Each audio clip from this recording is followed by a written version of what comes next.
Good morning, ladies and gentlemen. On behalf of the Indian Council of World Affairs, I welcome you all to the ICWA Young Scholars Conference on the theme India and the Reformed Multipolar World Order. The conference sees the participation of scholars from over 16 universities from across India. In this conference, it is my privilege to welcome Dr. C. Rajamohan, Senior Fellow, the Asian Society Policy Institute, Delhi, to the Council. I also take this opportunity to welcome Dr. Archana Negi, Associate Professor, Center for International Politics, Organization, Disarmament, School of International Studies, Jawaharlal Nehru University. We begin our program with opening remarks by Ambassador Vijay Thakur Singh, Director General, Indian Council of World Affairs. Thereafter, Dr. C. Rajamohan will deliver his keynote address. This would be followed by a group photograph at the foyer staircase. May I now request Ambassador Vijay Thakur Singh, DG ICWA, to kindly make her opening remarks. Good morning and a very warm welcome to the young scholars who are participating in this conference organized by the ICWA. It is a conference which we are doing with our MOU partner universities as well as other central and state universities. So this is the first time we are doing such a conference, and I warmly welcome you to this event. And I also want to take this opportunity to warmly welcome Dr. C. Rajamohan. He needs no introduction. He's one of the foremost strategic thinkers and analysts of international relations, and I want to thank him for agreeing to give the keynote address to in this conference. As we look at the world, we see that it is going through a phase of intense geostrategic contestations, and power equations are changing. With multiple flashpoints, geopolitical fissures are getting deeper. And in this context, what I'm going to do is I'll mention a few megatrends, thereafter speak about the response to some of the megatrends, and finally highlight India's foreign policy approaches. Now, what are the megatrends? The first, which we are seeing, is the outcome of the Ukraine conflict, which is the East-West divide. It is being described because of the Ukrainian conflict. Some are saying we are entering a phase of Cold War 2.0. The post-Second World War, we went through the Iron Curtain geopolitics, and which came to an end with the fall of the Berlin Wall and the dissolution of the USSR. And then what followed was a unipolar world, which was US-led, which is now under challenge. So we are seeing a visible East-West divide. At one end of the spectrum is Europe and US against Russia. At the other end, you are seeing the US-China rivalry, and you're also seeing China's very aggressive postures in the South China Sea, in the broader Indo-Pacific region, and in fact globally. But one other thing is happening, the deepening of the China-Russia partnership and its deep distrust of the United States and its allies. So this is a perfect setting for a stage where you're going to see East-West divides getting even more sharper in times to come. The second is we are seeing the North-South divisions. Now, the fall of the Ukraine conflict had repercussions, and it aggravated the North-South divide. This has happened because you look at the global North, they looked at the Ukraine conflict as an act of aggression, but for the countries of the global South, the resultant energy and food crisis had led them to focus much more on their national security and economic interests rather than follow the sanction path of the Western countries.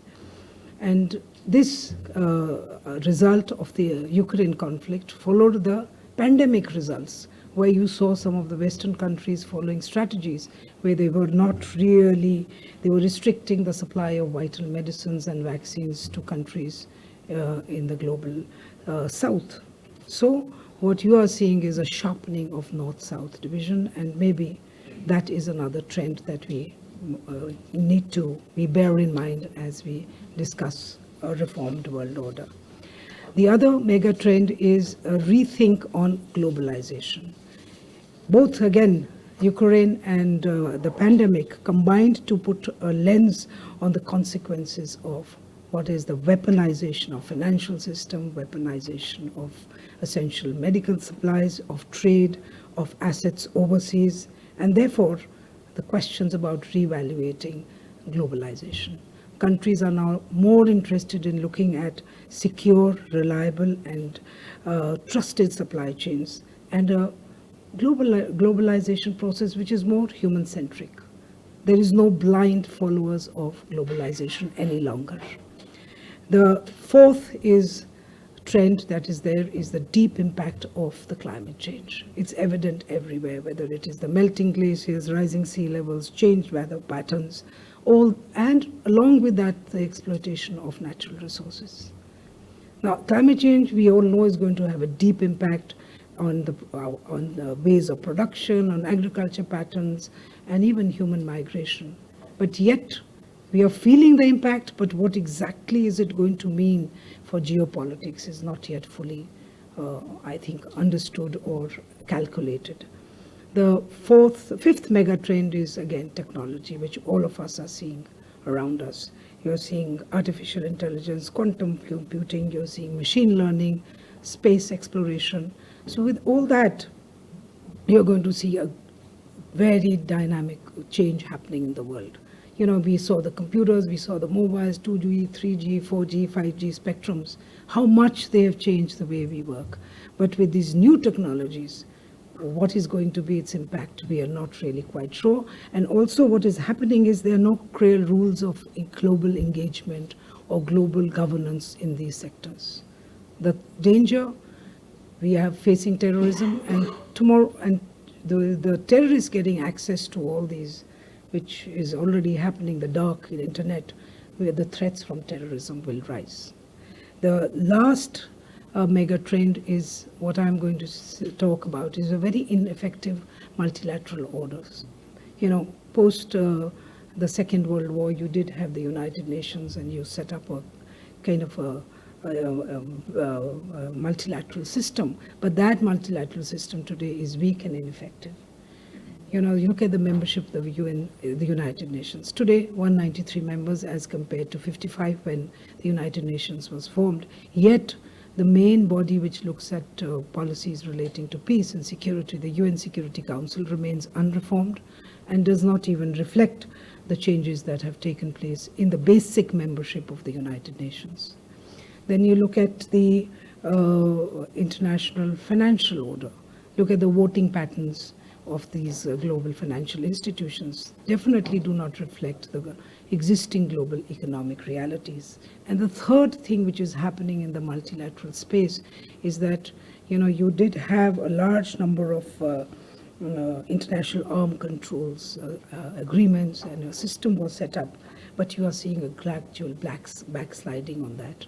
So today you are entering a world in which, you know, there's not that much transparency about weaponized weapons, even nuclear weapons. So there you're in a world which is in which the multilateral system is greatly weakened. Now what these mega trends point out to is a new global order which is taking shape but yet not fully emerged. But let us look at the responses to some of these mega trends. First, I would see that countries are hedging and forming partnerships. Because in this rivalry between the United States and China and the ongoing tensions between the West and Russia, you know, you are seeing the rise of countries which are called emerging powers and are major players, whether it's India or it's Brazil. Now, apart from that, you know, you see these big countries which are hinting towards a multipolar world. But then you're seeing other countries who today do not want to enter into these rivalries, and they would rather hedge. So what is happening is you are seeing that countries are now working out partnerships which are not like global partnerships, but are partnerships which address certain issues where there's a convergence of interest, whether it is infrastructure development, connectivity, supply chains. You have the Quad, you have I2U2, you have trilaterals. So all that is taking place in this whole space where you are hedging and looking at partnerships. The second, as the multilateral systems are getting weaker, you are seeing the emergence of many more minilaterals. You are seeing, for example, you did see G20. Now G20 is far more powerful and effective economic body than many other multilateral institutions. And you're also seeing that countries now are getting interested in joining existing organizations. You saw the expansion process, whether in the BRICS or in the SCO. Countries want to join. They want to engage in different kind of platforms. The third thing which you're seeing is there are country-led initiatives which are coming. For example, climate change. The debate is still going on about the equity between the global north and the global south. And in the middle of all these debates, you have countries like India who are taking initiatives on climate change, whether it is the International Solar Alliance, whether it is the Coalition for Disaster Resistance Infrastructure, or it is the just announced Global Biofuel Alliances. So you're seeing countries now taking lead as global debates get entangled. Then as you're developing, the question of resources becomes very important, and the resource control question becomes a big question. Now, countries which are rich in natural resources, they no longer want to be just the suppliers of raw commodities. They are wanting greater control over the resources. If you look at the recent developments in Africa, in the Sahel region, what is happening? There was a perceived sense of exploitation of resources by the former colonial powers, and that was no longer acceptable to them. So you're seeing that happening. And similarly, you saw it in China's BRI, the projects which were exploitative. I mean, they entered into it, but later on there was a reaction against those projects. And then this space and contestation for resources is no longer land-based. It is entering into spaces, the ocean resources and the space resources also. So you are going to see that happening, and most of the times countries going about it singularly or sometimes in partnerships. And the last I would say is, for threats on which there are no global rules, like cryptocurrency, the others, there are different, there is a multiple of policies happening. Different countries are taking their own positions. So that is the reaction to the mega trends. And then I will end with just India's foreign policy approaches. Of course, it's a very complex geopolitical environment. In that, the first what India has done is it exercises what is strategic autonomy, which means our choices are based on our national interest and commitment to values. We are not a part of any alliance, so we do not have alliance, we are not members of alliance A or B, but we have multiple partnerships, and those are built on mutual trust and mutual benefit. The second, India defined its strategic interest through concentric circles. The immediate neighborhood is the first circle in which we engage, and the most important. The next circle is the immediate neighborhood. We are developing relations with countries in Asia, in the Middle East, the Indo-Pacific region, which for us extends from the east coast of Africa to the west coast of the Americas. So that is the region we've defined where we have strategic interest. The next circle is the rest of the world, with which India is expanding its global footprints through bilateral, multilateral, and regional engagements and forums. The third, in the immediate neighborhood, we follow a policy of non-reciprocity. But we have two issues there, Pakistan and China. Pakistan, because of its support to terrorist groups who are working against India's national interests. We have a relationship that is frozen, and it's very clear, till they don't stop support to terrorism, our relationship will not move forward. With China, again, we have tensions grew when China took unilateral steps in changing the status quo along the line of actual control. Again, it has been made very clear to China, until we have the restoration of peace and tranquility along the border, we will not have normal relations. So that is the challenge that we have in our foreign policy. The fourth is where India is now emerged as a major power. And I would really say that this a rising India and an influential India, that narrative got cemented during the G20 presidency. And if you look at it, India took over the G20 presidency at a very difficult time of geopolitics and even a very difficult time in geoeconomics. But yet, India was able to be a very effective bridge. It got a consensus. in the New Delhi G20 declaration, and a declaration which had very forward-looking concepts in terms of, looking at issues relating to reforms of the multilateral development banks, inclusion of Africa Union as a member of G20, and a focus on climate action and climate funding. So lastly, I would say that India is the principal aspect. India's foreign policy is based on mutual respect and cooperation with all nations. India supports a multipolar world where there are possibilities for security and growth for all, especially the Global South. Now, Global South, India, if you recall, had a summit, a Global South summit in January, attended by 125 countries. The idea being that you engaged with them to understand their aspirations and their concerns, so that you could feed it into a G20 process, which India did. So you do see a very reliable partner on the global stage for many countries. So that is where India is poised today. And with these words, may I now request Dr. Raja Mohan to deliver his keynote address, and the floor is yours, Raja. Thank you, Ambassador. Thank you for inviting me to be with such a seemingly wonderful group of young scholars at Sapru House. I mean, today certainly reminds me of coming here 50 years ago. It was 1974, so it tells you my age. That as a young student, I mean, this was the kind of hub for studies of international relations. I mean, the School of International Studies was still here. And not just in Delhi or in India, but from across the world. The Sapru House was really where much of the discourse on global affairs took place. If you see the plaques outside, I mean, it tells you a bit of the history of this place, but I believe you have got a history done. So I would strongly urge all of you to read it. Second, I'm also very envious of all the younger scholars here, because really you have a great moment to be doing international affairs.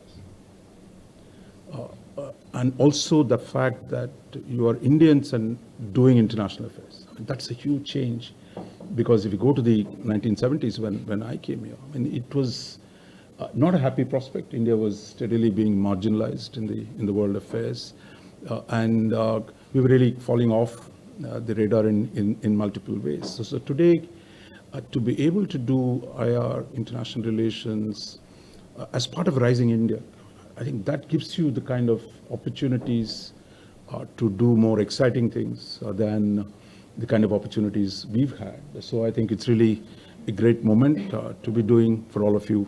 And I'm sure you're going to talk about all the issues. Ambassador has laid out a whole lot of set of issues that in the world and in India. What I thought I'll do is really to stay with some broader themes, and so that will inform your debate rather than going into the specific details of any one of the multiple trends. All of them are important that you laid out. So first, I wanted to say a few things about structure of international relations. The very fact that you're talking about a multipolar world, you're talking about power. And power, I mean, those of you do IR and teach IR, I mean, of course, it's central.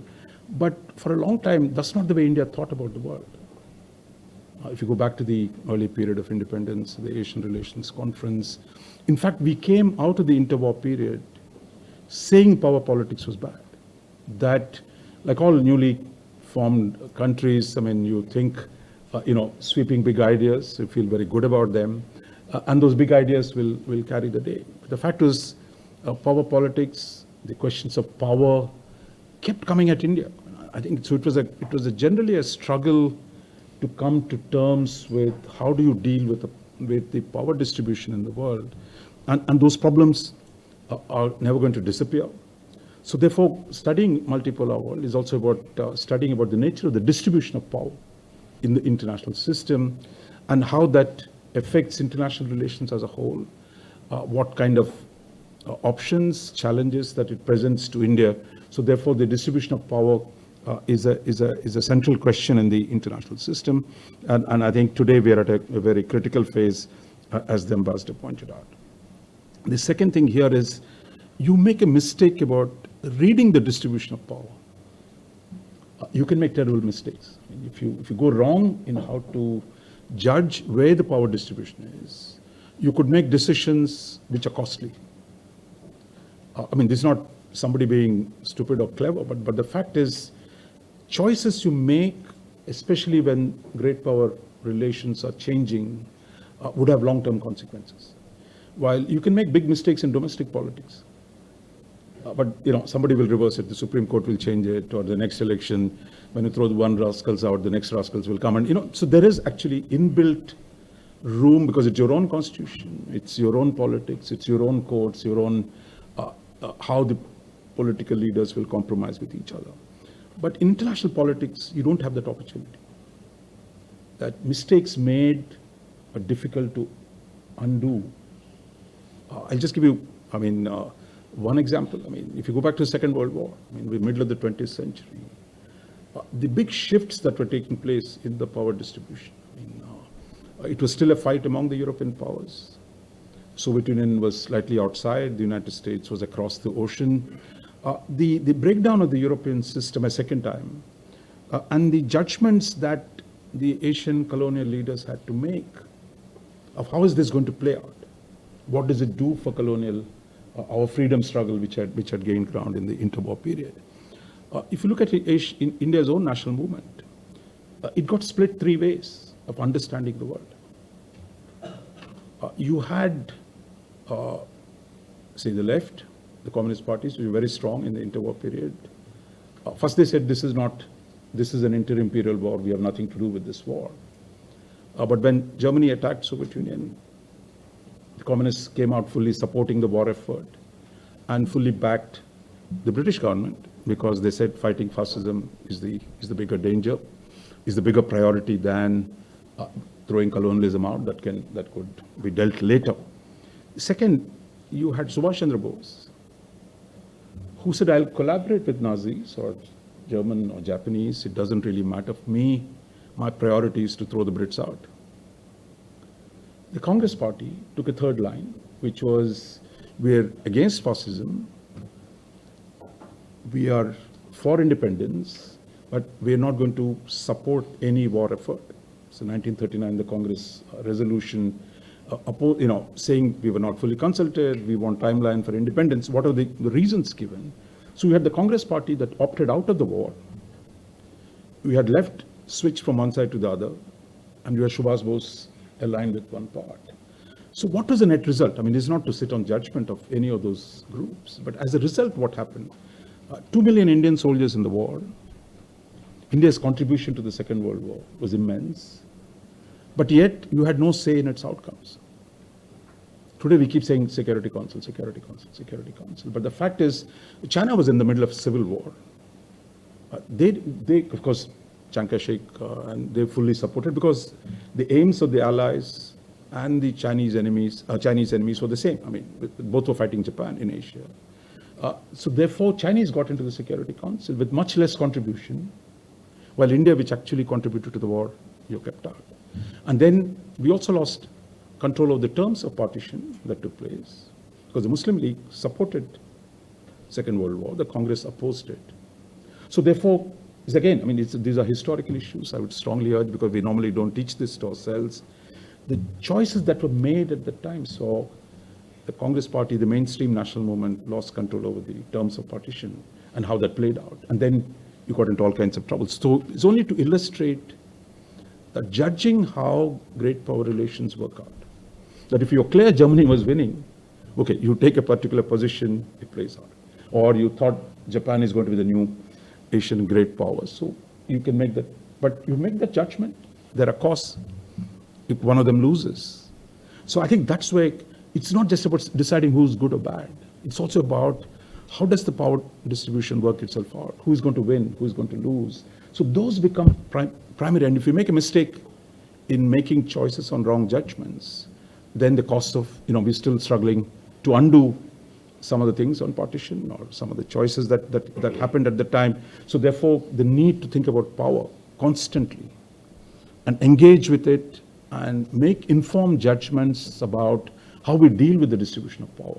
So that is one of the central elements of statecraft historically, and that will be there. The second thing about the structure I wanted to talk about was really, so today we talk about India becoming sixth or fifth largest on the way to becoming the third largest. What much of this debate doesn't tell you is we were already the sixth largest in 1950. We were the sixth largest in 1950. But the assumption, how we defined ourselves as a weak third world country rather than the sixth largest economy, that you were already there, and you're not in the Security Council, but you're in the World Bank, IMF, all the major, you're already in the UN, you're a member of the San Francisco Treaty. It was not as if India was nobody. But the fact was, you defined yourself in a way that what power did you have was not fully understood or deployed effectively. And I think that it took us 75 years to get back to where we were. So welcome. But I think the fact is, we need to think of how we declined. I mean, this again is not a word people use, that India was on a path of relative economic decline. It's not that we didn't make progress. A lot of good things were done in the 50s, 60s, 70s. But the fact is, Southeast Asians were making bigger progress. East Asians were making bigger progress. Gulf countries were making bigger progress. But the fact is, some of the political economic choices that we made, is again, not to be judgmental, but the choices you make at any given point of time have consequences to where you stand in the world. And those choices actually saw India go down. It's only from 91 onwards that you see India's relative rise begins, and that you claw back to the sixth position, and you are probably reasonably well placed to get to the third largest. So that's where we are. So that's what, of course, today makes it much more special, much more challenging, as well as demanding for all of you as you enter the study of international relations in a purposeful way. So that brings me to broadly, let me point to three dangers that you got to guard against while you are in this exciting moment. What are the three dangers that you need to guard against? I think one is triumphalism, that we've already arrived. We've taken 75 years to get back to the fifth, but nevertheless, but if you say that you've done your job, you're already there, I think that'll be a fundamental mistake. Because history has seen so many countries that they thought they've arrived and faced problems pretty quickly. I mean, we'll come back to China question already. 2 years ago, it looked like China is going to take over the world. It doesn't look like they're getting anywhere nearby. So therefore, triumphalism, the sense we are the greatest, even if you are, I would say you've got to temper it down and constantly see the challenges ahead and how we manage this carefully, rather than just beating drum for ourselves that somehow we have arrived. Because the Chinese case actually is a classic example in our own life, in our own last one decade. The assumptions, all you had to read was Global Times or the Chinese Communist Party, trashing everyone, this Chinese century has begun. But the fact is, it didn't. It still hasn't, and it's nothing guaranteed at this point that will actually work out. The other aspect linked to triumphalism is the focus when we say India has risen is really on the aggregate GDP. Aggregate GDP, yes, we are 3.5 trillion. We'll get to 5 trillion in the next 3-4 years. But what's your per capita income? $2,500. Bangladesh is slightly ahead. Eventually we'll get past them. But the fact is, as a collective, you are capable of being a major power. But as an individual per capita, you are a developing country. So the tasks of any state in India would remain for a long time. How do you leverage this size, which gives you interesting possibilities, to improve the lives of your own people? That is, if you can't forget that for a moment, because in the end, as a democracy, your final legitimacy does not rest on other countries clapping for you, but on your own internal legitimacy. So therefore, and even otherwise, that when the rest of the world has reached levels of income, levels of development, levels of prosperity. So bringing that prosperity back. So don't ever forget, when you talk about aggregate GDP, don't forget the per capita GDP issue. But Chinese have broadly crossed that thing. I mean, they used to be in the same problem. Today they're $10,000 plus. So they cross certain levels. But size gives you advantages. At, say, $2,000 per capita, you can do a moon mission. But Singapore, with Ambassador served, I mean, with $70,000 per capita, you can't do a moon program because size matters. So aggregate capabilities matter, give you the capacity to shape outside world. But the objective of that must be to improve the lives of your own people. That if you don't bring prosperity, if you don't bring better lives to your own people, or they talk about great powers is really meaningless, because in the end, the story is about how do you lift your own people and create, because every notch you raise the capabilities of your own people, then your capacity to shape the world will continue to grow. So this is not something, a irrelevant task, but the fact is you've got to lift your own up. More you do, the greater your impact on the world, because the size keeps giving you that. So in India, think of India at $5,000 per capita, which will be down the road soon, you'll see there. Because the danger is you can get even more arrogant or stupid, like the Chinese did, or use that to strengthen yourself more fundamentally and lift your own people up. So the second challenge will be, as India rises in the international system, is the tension between ideology and pragmatism. That you can frame it as values and interests, or the question is, how do you produce that balance? If it's all about power and no principle, you're just a cynical state with a lot of power, military, economic, but which is of no consequence to the world. But if you're all ideology and no power, if you have all power, all ideology and no power, you are really important. I mean, it doesn't make a difference to the world. So you can say, look, we are the most virtuous. I mean, somewhere in the 50s, I mean, we were saying all the right things about the world, disarmament, decolonization, peace and peaceful coexistence, all that stuff. But, your impact is very limited, because without power, principles don't have an effect. But power without principle is again meaningless, because it doesn't achieve anything. It's just there.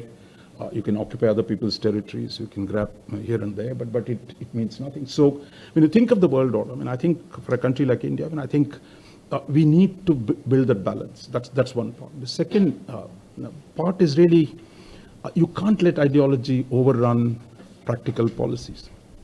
We hear, for example, what we've learned in the last 75 years, that sweeping ideas about, say, religious solidarity, ethnic solidarity, regional solidarity, every one of those big ideas, pan-Islamism or pan-Asianism or pan-Arabism or pan-Africanism, every one of them ran into the nation-state problem.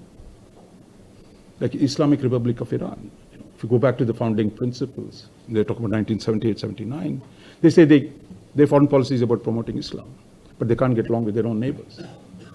So this notion somehow, you can sweep differences under the carpet by constructing a supranational identity as a way of bringing solidarity.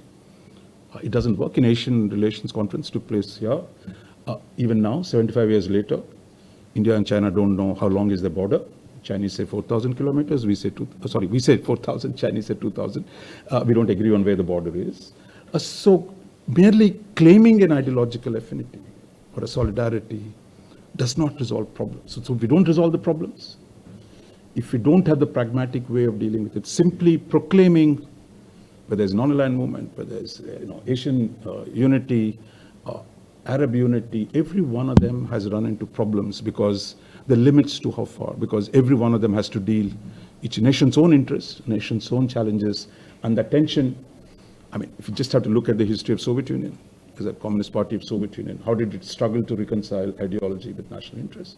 Chinese Communist Party, same thing. Iranian Revolution, same thing. And same thing you can say about India as well.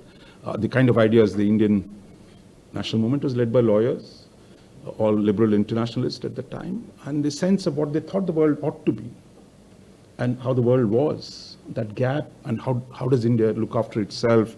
So the tension. So that doesn't mean you're only cynical self-interest or for only power. that you've got to have that balance between pragmatism as well as some higher principles for which you must stand. The third aspect, I think, is really nationalism or internationalism. How do you balance these two elements? Just remember the pandemic.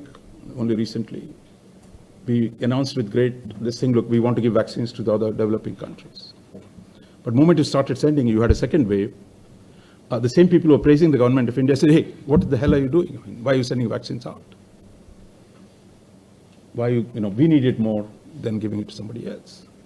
So this notion, what seemingly sensible idea, but then you have to struggle to say, look, yeah, you'll have to do both. You'll have to give vaccines to your own people, but once your production is ramped up, you're going to give it to others. But so that problem of reconciling nationalism and internationalism is again a continuous challenge, particularly for emerging countries like India or China, for example. That how do you produce that balance?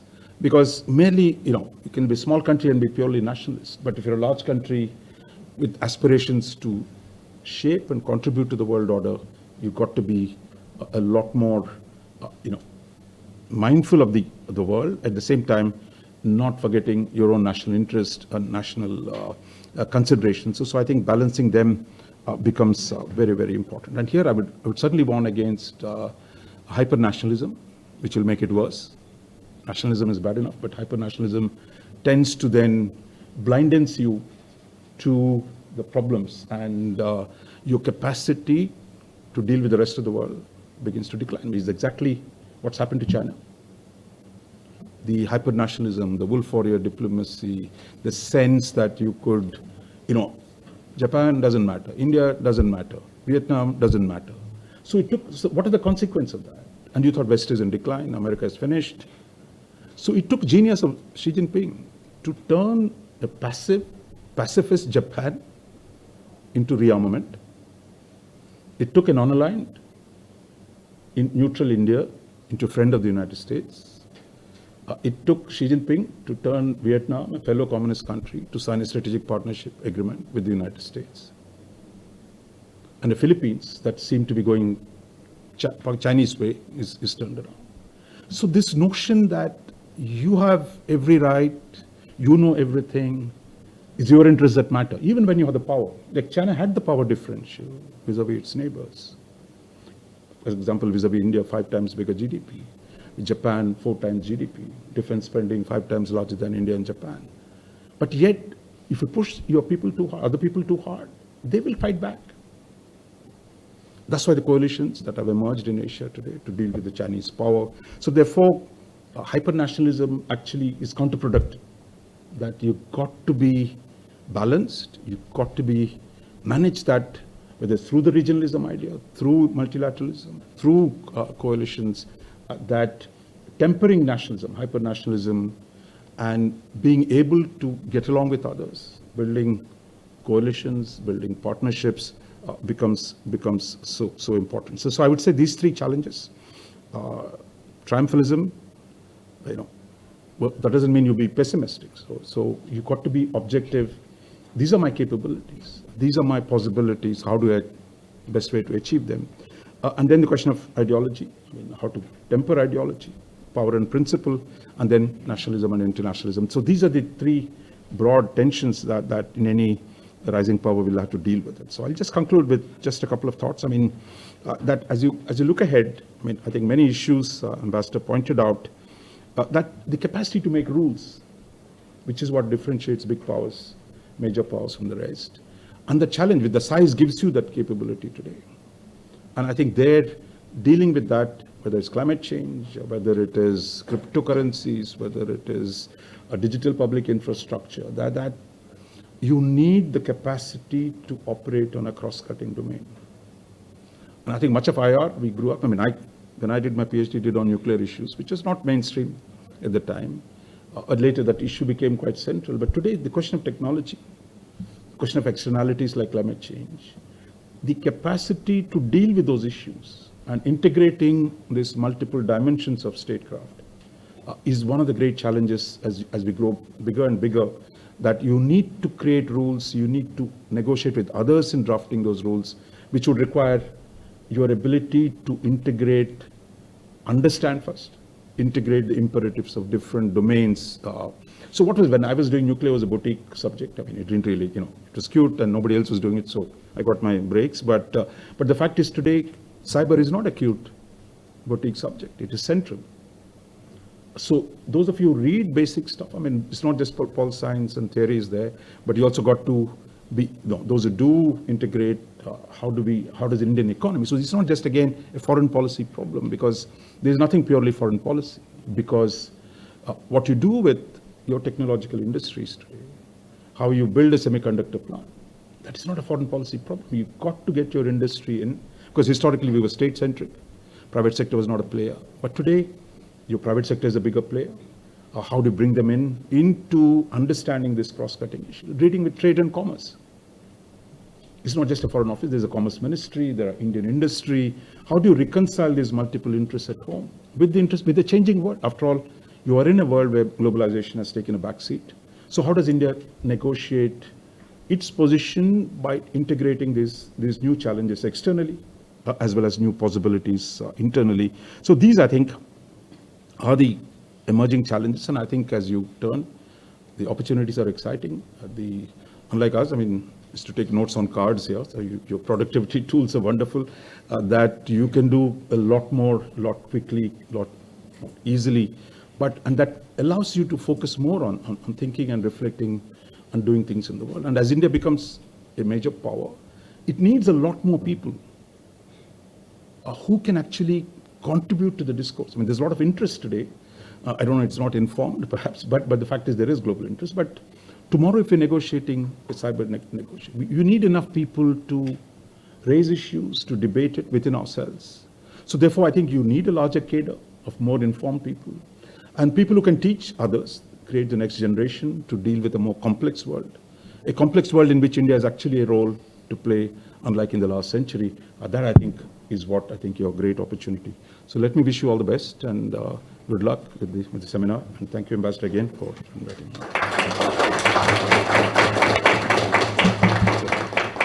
Thank you, sir. On behalf of the Indian Council of World Affairs, I would like to express our gratitude to Dr. C. Raja Mohan for taking the time out from his busy schedule to deliver the keynote address.